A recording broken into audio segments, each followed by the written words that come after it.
There is a super attractive couple that has been married for 34 years. They are celebrities. They have children. They've raised a family, and they have this beautiful marriage. Now, why specifically did that excite me? Let me tell you.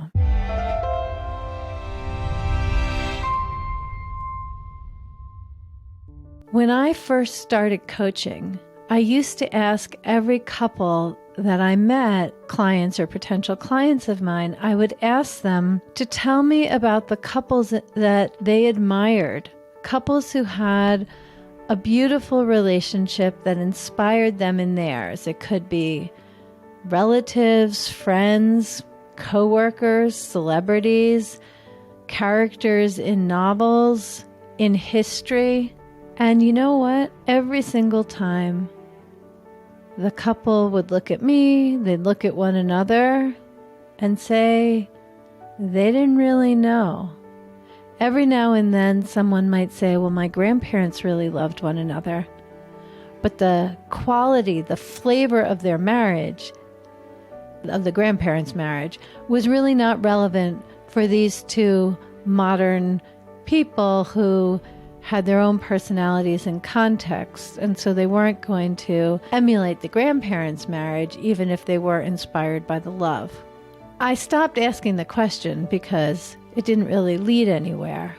But when I first asked, I actually expected to get an answer, and in some ways my heart sank that people didn't have an answer to this question, because the main way that we learn about relationships, the main way that we learn how to show up as a good partner, how to listen, how to be vulnerable, how to have boundaries, how to be intimate, how to be affectionate, how to be curious, how to be present, how to navigate challenges in a way that creates connection.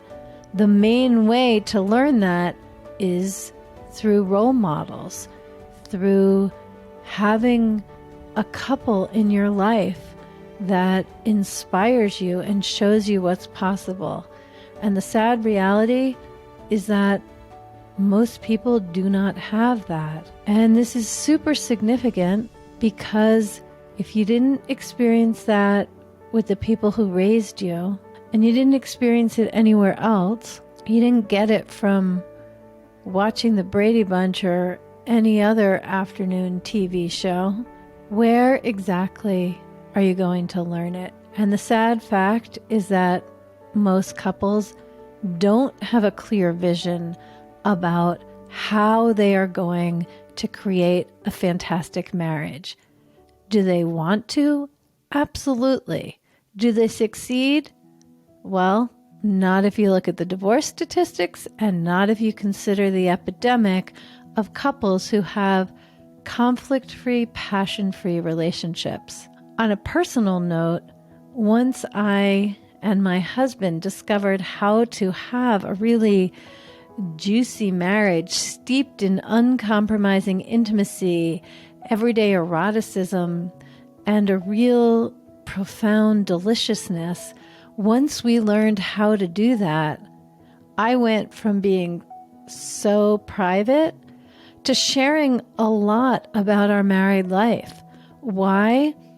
Not because I think people should copy us, but because I want people to have a reference point for a fantastic marriage, hearing how we navigate challenges, what it looks like to feel truly supported by your spouse.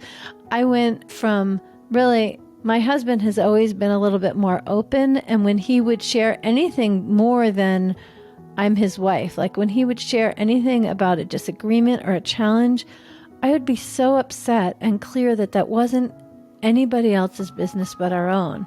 But now I talk about our sex life, I talk about our arguments, I talk about how we make financial decisions, and my reason for doing so is because there is such a lack of joyous, orgasmically enriched couples for people to learn from, to be inspired by, to know how good it can be, and figure out how you want to create that in your own relationship.